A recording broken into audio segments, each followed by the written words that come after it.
Selamat pagi teman-teman semuanya. Kita bersyukur kalau Tuhan yang masih memberikan kekuatan, kesehatan bagi setiap kita. Dan pada saat ini kita akan memulai ibadah remaja kita. Biarlah Tuhan yang terus menuntun dan memimpin setiap ibadah yang boleh kita kerjakan untuk kemuliaan nama Tuhan. Mari kita naikkan pujian. Pujian kita yang pertama adalah Tenang Lingkupiku.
Menjaga kami, melihat kami, menaungi kami, melingkupi kami di tengah-tengah badai yang sedang bergelora pada saat ini, di tengah-tengah wabah yang harus kami alami. Kami yakin dan percaya Tuhan tetap menjaga dan memelihara. Kami bersyukur, berterima kasih. Biarlah Tuhan yang boleh memberkati setiap kami, keluarga kami, jauhkan dari segala mara bahaya, jauhkan dari setiap sakit penyakit. Biarlah kami boleh terus memuliakan nama Tuhan di tengah-tengah hidup kami, entah kami di rumah ataupun di tempat dimanapun Tuhan percayakan kami. Kami berdoa, kami memulai ibadah kami. Biarlah Tuhan yang kiranya boleh memberkati dari awal sampai selesai. Hanya di dalam nama Yesus Tuhan Juru Selamat yang hidup kami berdoa, kami bersyukur. Amin. Mari kita mengangkat suara kita memuji dan menyerukan nama Tuhan Yesus. Angkat suara.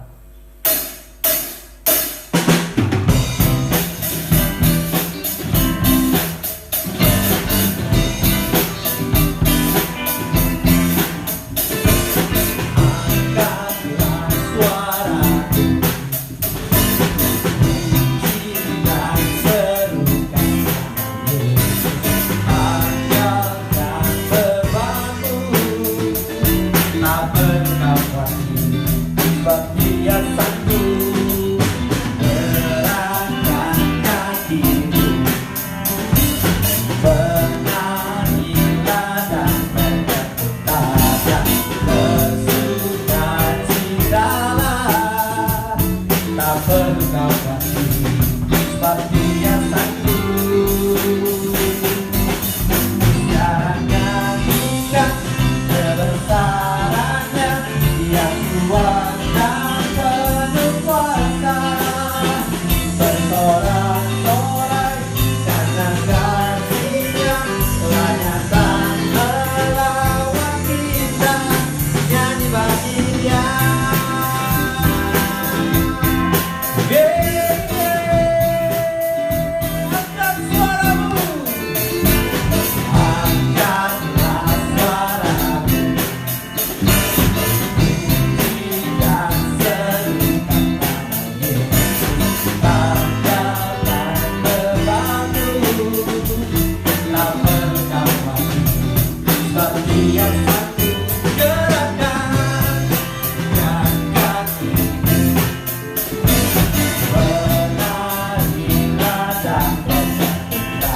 Tuhan yang akan disampaikan oleh Ibu Yeni, dan kita akan menaikkan pujian bukti kebesaran-Mu sebagai kita mempersiapkan hati dan pikiran kita untuk kita boleh mendengarkan firman Tuhan.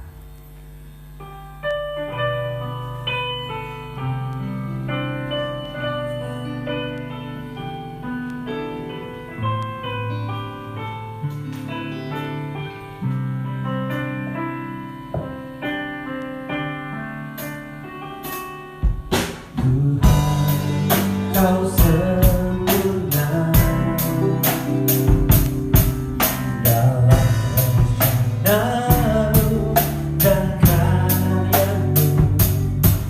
Ku serahkan hidupku, murnikan dengan Roh-Mu.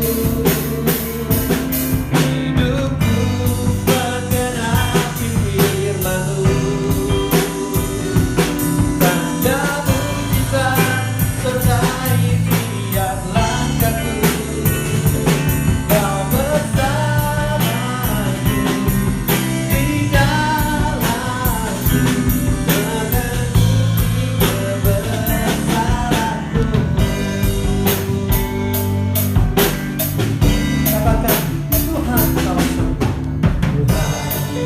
Kau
saudara-saudara yang dikasihi oleh Tuhan, kita bersyukur kepada Tuhan untuk waktu kesempatan pagi ini yang Tuhan berikan kepada kita untuk kita beribadah kepada Tuhan. Saat ini kita akan bersama-sama membaca dan merenungkan firman Tuhan, tapi sebelumnya mari kita berdoa terlebih dahulu. Mari kita berdoa. Bapa di dalam surga, kami sungguh mengucap syukur karena kasih setia Tuhan tidak pernah berkesudahan di dalam kehidupan kami. Kami bersyukur untuk penyertaan Tuhan dan pemeliharaan Tuhan yang sungguh nyata dan melimpah di dalam kehidupan kami.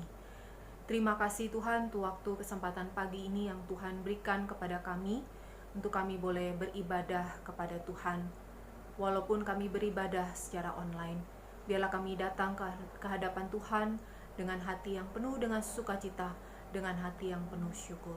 Terima kasih Tuhan, saat ini kami akan membaca dan merenungkan firman-Mu. Dan kami mohon Tuhan memimpin, Tuhan memberkati kami semua. Kami serahkan waktu ini sepenuhnya ke dalam tangan pimpinan Tuhan. Di dalam nama Tuhan Yesus, kami berdoa, kami bersyukur. Amin. Saudara sekalian, pada pagi ini kita akan sama-sama membaca dan merenungkan firman Tuhan dari Mazmur 95. Mazmur 95. Saya akan bacakan bagi saudara-saudara sekalian. Demikian firman Tuhan di dalam Mazmur 95 bait pertama hingga bait yang ke-11. Hormatilah Tuhan dan taatilah Dia. Marilah kita bersorak-sorai untuk Tuhan. Bersorak-sorak bagi gunung batu keselamatan kita. Biarlah kita menghadap wajah-Nya dengan nyanyian syukur. Bersorak-sorak baginya dengan nyanyian mazmur. Sebab Tuhan adalah Allah yang besar, dan Raja yang besar mengatasi segala Allah. Bagian-bagian bumi yang paling dalam ada di tangan-Nya, puncak gunung-gunung pun kepunyaannya. Kepunyaannya laut, Dialah yang menjadikannya, dan darat, tangan-Nya lah yang membentuknya. Masuklah, marilah kita sujud menyembah, berlutut di hadapan Tuhan yang menjadikan kita. Sebab Dialah Allah kita dan kitalah umat gembalaan-Nya, dan kawanan domba tuntunan tangan-Nya. Pada hari ini sekiranya kamu mendengar suara-Nya, janganlah keraskan hatimu seperti di Meriba, seperti pada hari di masa di padang gurun, pada waktu nenek moyangmu mencobai aku, menguji aku, padahal mereka melihat perbuatanku. 40 tahun aku jemu kepada angkatan itu, maka kataku, mereka suatu bangsa yang sesat hati, dan mereka itu tidak mengenal jalanku. Sebab itu aku bersumpah dalam murkaku, mereka takkan masuk ke tempat perhentianku. Saudara, satu bagian lagi akan saya bacakan dari kitab Yohanes pasal 4, ayat 23 dan ayat 24. Tetapi saatnya akan datang dan sudah tiba sekarang, bahwa penyembah-penyembah benar akan menyembah Bapa dalam roh dan kebenaran, sebab Bapa menghendaki penyembah-penyembah demikian. Allah itu roh, dan barang siapa menyembah Dia harus menyembahnya dalam roh dan kebenaran. Demikian pembacaan firman Tuhan. Berbahagia setiap kita yang mendengarkan firman-Nya, memelihara serta melakukan di dalam kehidupan kita setiap hari. Saudara, ibadah merupakan hal yang sangat lazim dan rutin dilakukan oleh setiap orang Kristen, terkhususnya pada hari Minggu. Seperti biasa, tantangan dari sebuah rutinitas adalah hilangnya makna dari rutinitas tersebut. Penghargaan terhadap sepiring nasi bagi orang yang setiap hari makan nasi dengan cukup bahkan berlebih, ditambah lagi dengan lauk yang sangat lezat, akan berbeda dengan penghargaan dari seseorang yang tidak setiap hari bisa makan sepiring nasi. Bahkan tanpa lauk yang lezat pun, dan bahkan hanya sekedar nasi dan garam pun akan terasa nikmat dan terasa sangat disyukuri. Saudara, mengapa penghargaan terhadap sepiring nasi bisa berbeda? Karena kuantitas yang berbeda. Baik seberapa banyak nasi yang dimakan dan seberapa sering nasi tersebut dinikmati. Saudara, seringkali kesehatan bagi orang yang sakit akan berbeda maknanya bagi seseorang yang sehat. Permasalahannya bukan pada sepiring nasinya atau pada kesehatannya, tetapi pada orang yang menikmatinya. Demikian juga dengan ibadah. Semakin sering kita menjalani rutinitas ibadah, semakin berkurang bahkan hilang makna ibadah itu bagi kita. Kita datang dengan terlambat, tanpa persiapan, tanpa semangat. Memuji Tuhan pun terkadang tidak dilakukan atau tanpa penghayatan. Mendengarkan khotbah apalagi. Khotbah seringkali menjadi sesuatu yang membosankan, terlebih lagi jika tidak ada unsur humornya. Saudara, kita cenderung menganggap ibadah sebagai sebuah pertunjukan ketimbang sebuah persembahan. Apalagi sekarang kita beribadah secara online. Tidak jarang kita beribadah seorang diri di rumah. Pertanyaannya, saudara, bagaimana sikap kita? Durasi ibadah di tangan kita. Kita bisa memilih ibadah yang singkat atau lama hanya dengan jari-jari kita saja. Saudara, tidak ada salahnya dengan ibadah yang singkat. Tetapi bagaimana sikap kita adalah hal yang terpenting. Apakah kita bersikap dengan penghargaan dan penghormatan yang seharusnya kita berikan kepada Allah atas ibadah yang Dia berikan kepada kita, apapun itu. Saudara-saudara sekalian kasih oleh Tuhan, Mazmur 95 diberikan judul Hormatilah Tuhan dan taatilah Dia. Saudara, mazmur ini adalah mazmur ibadah. Sebuah mazmur untuk mengajar umat Allah akan sikap mereka ketika datang beribadah dan menyembah Allah. Dan Mazmur 95 bait 6 memperjelas konteks ini. Di bait ke-6 dikatakan, masuklah, marilah sujud menyembah. Saudara, ibadah dan penyembahan tidak dapat dipisahkan dari kehidupan umat Allah.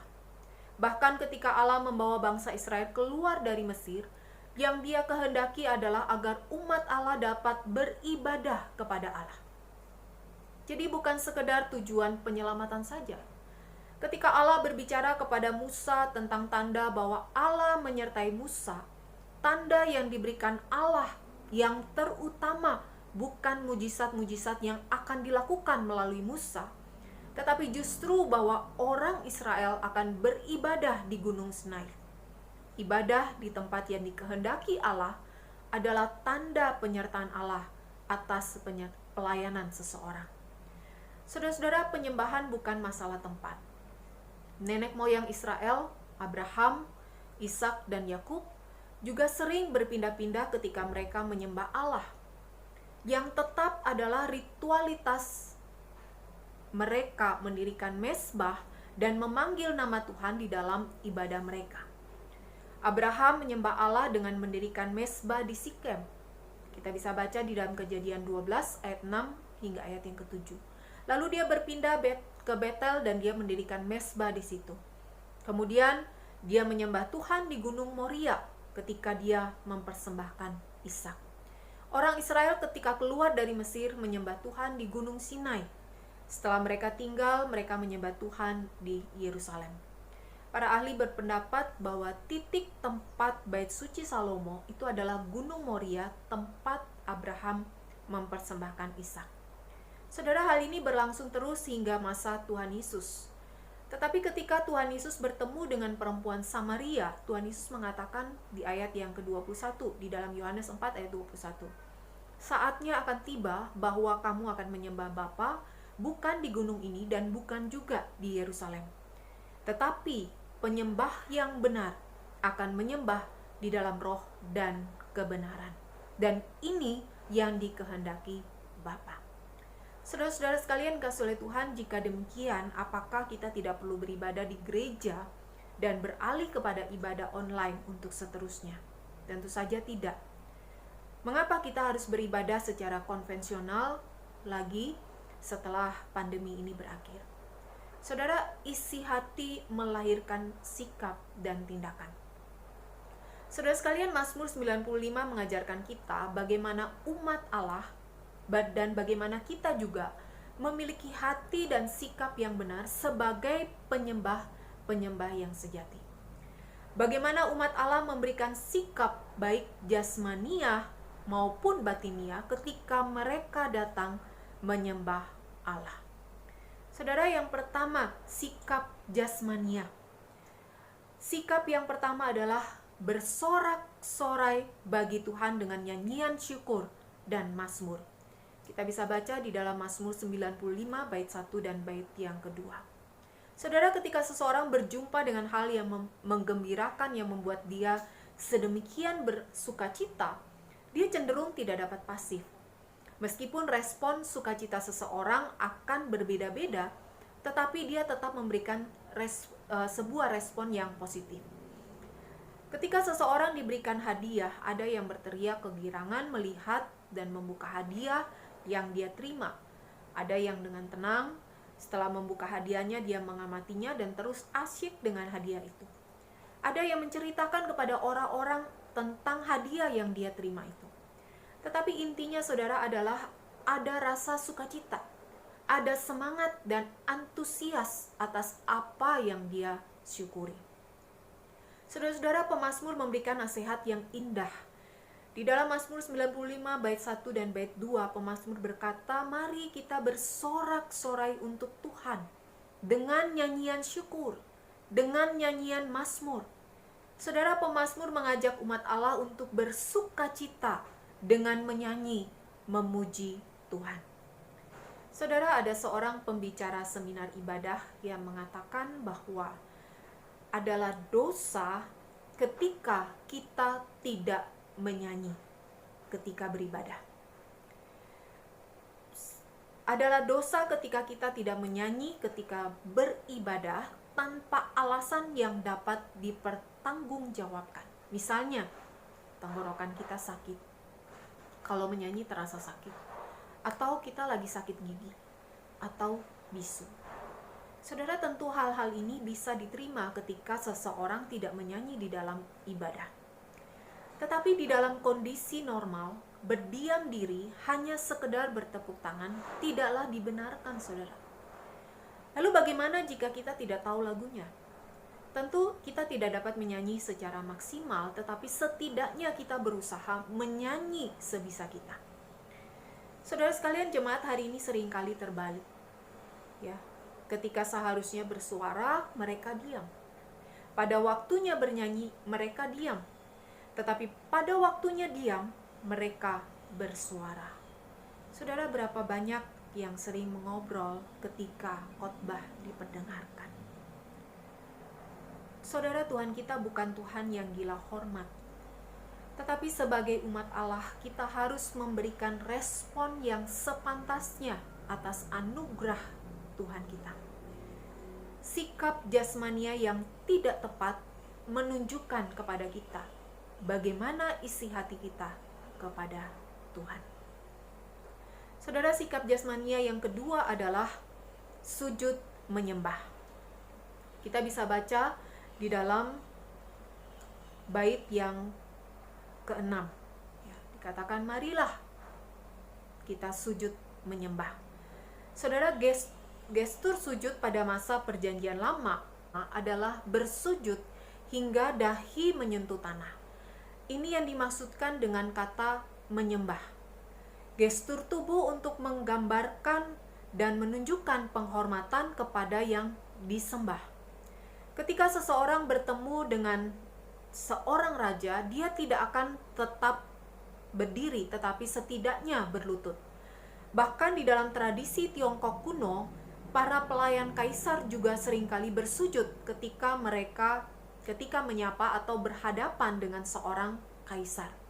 Nah, saudara, di dalam ibadah kita berhadapan dengan Allah yang mengundang kita beribadah. Saudara, kita memang tidak memberikan gestur sujud, ya, berlutut, apalagi sampai muka menyentuh tanah.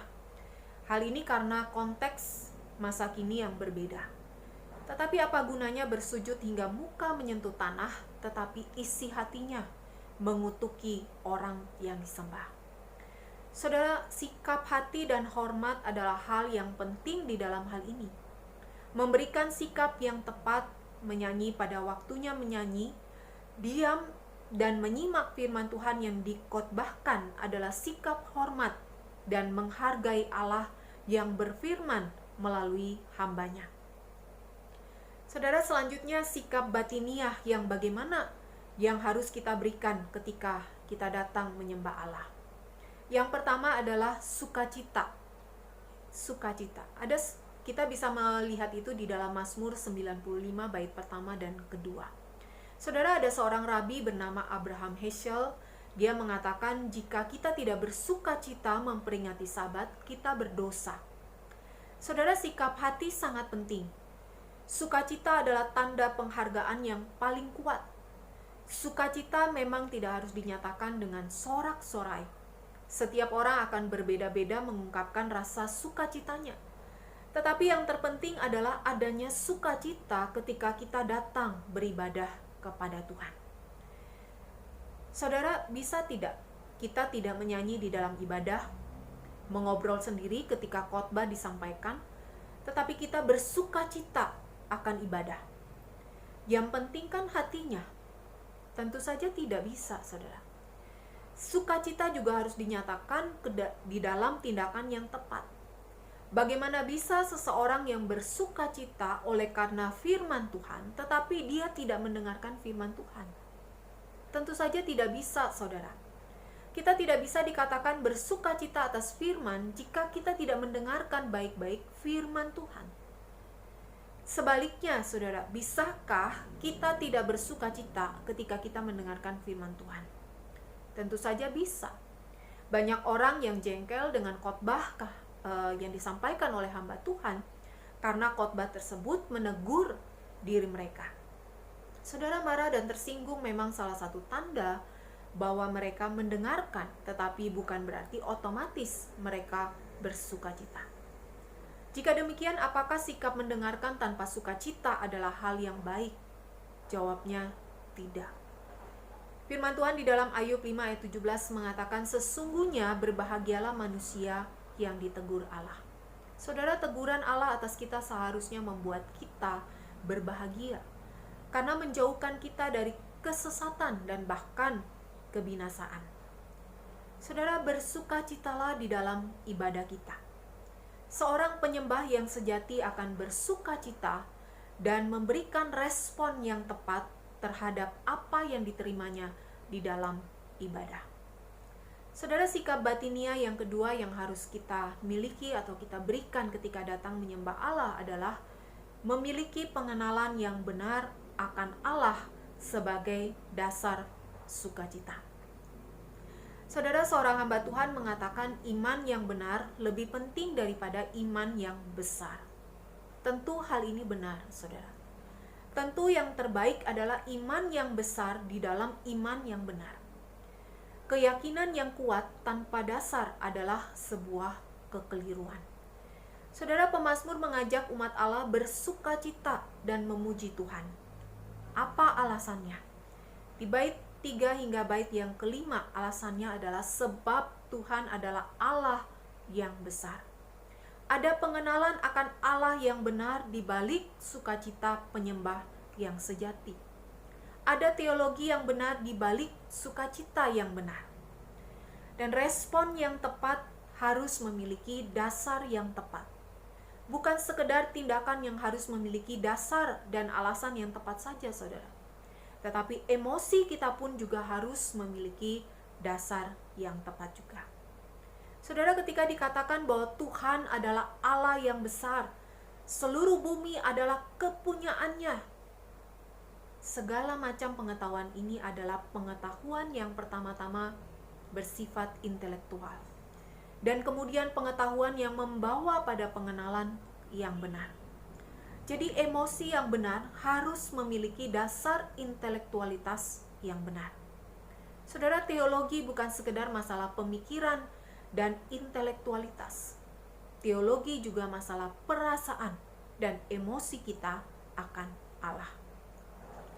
Saudara sekalian yang dikasihi oleh Tuhan, banyak orang yang bersukaria, bergembira, semangat dan antusias ketika memuji Tuhan, tetapi memiliki teologi dan dasar yang keliru ketika memuji Tuhan.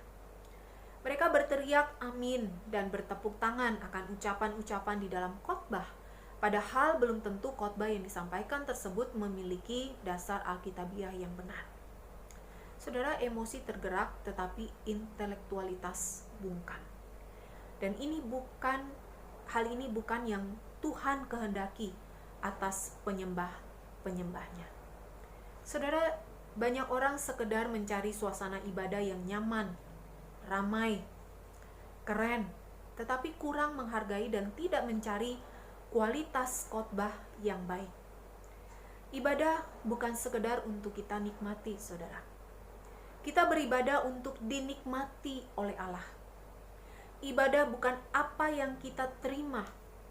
Ibadah adalah apa yang kita berikan kepada Allah. Saudara, berikan pikiran kita, perasaan kita di dalam ibadah kita dengan dasar kebenaran firman Tuhan.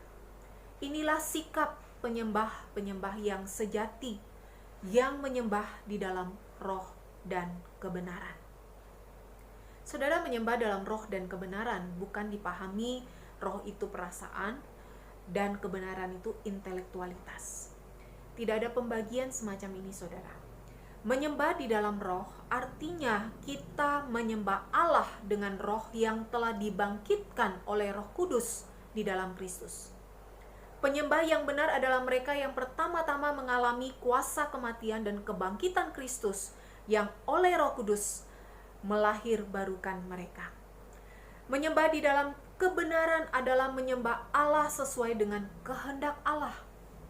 Saudara, Abraham menyembah Allah di dalam roh dan kebenaran ketika dia mempersembahkan Ishak. Dia datang kepada Tuhan dengan pengenalan akan Allah yang meminta Ishak. Saudara, Abraham mengenal Allah yang sejati. Ketika permintaan Allah rasanya bertentangan dengan perasaannya sebagai seorang ayah, Abraham tetap percaya kepada Allah. Dan dia mempersembahkan apa yang benar, yaitu mempersembahkan Ishak sesuai dengan permintaan Allah. Saudara sekalian, dan hal yang terakhir, sikap yang harus kita miliki ketika kita datang menyembah Allah adalah sikap totalitas hidup. Kita mau dibentuk dan taat. Hal ini dikatakan oleh pemazmur di dalam Mazmur 95 bait 8 hingga bait yang ke-11. Saudara sekalian yang dikasihi oleh Tuhan, pengenalan membawa kepada ketaatan. Ini yang paling disukai Allah. Taat dengan sukacita adalah sikap memuliakan Allah yang terbesar. Sebagai perbandingan kontrasnya, saudara, pemazmur membandingkan dengan sikap bangsa Israel ketika mengembara di padang gurun, penuh sungut-sungut dan pemberontakan kepada Allah. Mereka beribadah kepada Allah secara ritual, tetapi kehidupan mereka berbanding terbalik dengan makna ritualitas mereka. Saudara, penyembah yang benar akan memberikan seluruh hidupnya yang kudus sebagai ibadah yang sejati. Saudara, Allah menghendaki ketaatan umatnya, terlebih lagi ketaatan dengan sukacita dan dengan pengenalan yang benar akan Allah. Oleh sebab itu, saudara, setiap kali kita beribadah selalu ada firman yang disampaikan. Firman itu yang mengubah kita, firman itu yang menuntun hidup kita. Setelah selesai beribadah, terkadang ada ucapan pengutusan, entah berupa doa atau pujian. Maksudnya adalah kita diutus di dalam ketaatan akan firman yang tadi diberitakan melalui khotbah. Nah, saudara, kalau sikap kita mengobrol sendiri ketika firman disampaikan, maka bagaimana kita bisa memahami hal-hal apa saja yang harus kita taati setelah kita pulang dari ibadah kita? Saudara, setiap langkah di dalam ibadah memiliki maksud Allah atas hidup umatnya. Setiap langkah di dalam ibadah kita merupakan persembahan kita kepada Allah, dan persembahan yang paling final adalah persembahan hidup yang diubahkan oleh firman Tuhan setelah kita pulang dari ibadah kita. Saudara sekalian, Kristus telah menebus kita dari dosa agar kita menjadi penyembah-penyembah yang benar di hadapan Allah. Milikilah sikap batiniah dan jasmaniah yang tepat dan menyenangkan hati Allah di dalam setiap ibadah dan hidup kita sehari-hari. Amin. Mari kita berdoa. Bapa di dalam surga, kami sungguh bersyukur untuk firman Tuhan yang boleh kami renungkan pada pagi hari ini. Firman Tuhan yang mengajarkan kami bagaimana kami menyembah Tuhan dengan sikap yang benar. Tuhan, tolonglah kami, biarlah setiap kami memiliki sikap jasmaniah dan sikap batiniah yang tepat di dalam kami menyembah Tuhan, sehingga kami boleh mempersembahkan ibadah kami yang terbaik dan yang berkenan di hadapan Tuhan. Terima kasih Tuhan, terima kasih untuk kebenaran firman-Mu. Tolong kami supaya kami bukan hanya menjadi pendengar-pendengar yang baik, tapi kami juga dimampukan oleh Tuhan untuk menerapkan kebenaran firman Tuhan di dalam kehidupan kami dan juga di dalam setiap ibadah-ibadah kami. Terpujilah nama-Mu ya Tuhan. Di dalam nama Tuhan Yesus kami berdoa, kami bersyukur. Amin. Bagi teman-teman yang ingin memberikan persembahan, dapat mengumpulkannya dalam amplop tersendiri lalu membawanya pada saat kebaktian sudah dimulai kembali, atau bisa mentransfernya ke nomor rekening BCA berikut ini. Mari kita mengarahkan hati kita kepada Tuhan dan kita menerima berkat yang daripada Tuhan. Tuhan memberkati engkau dan melindungi engkau. Tuhan menyinari wajahnya dan memberikan engkau kasih karunia. Tuhan menghadapkan wajahnya kepadamu dan memberikan engkau damai sejahtera.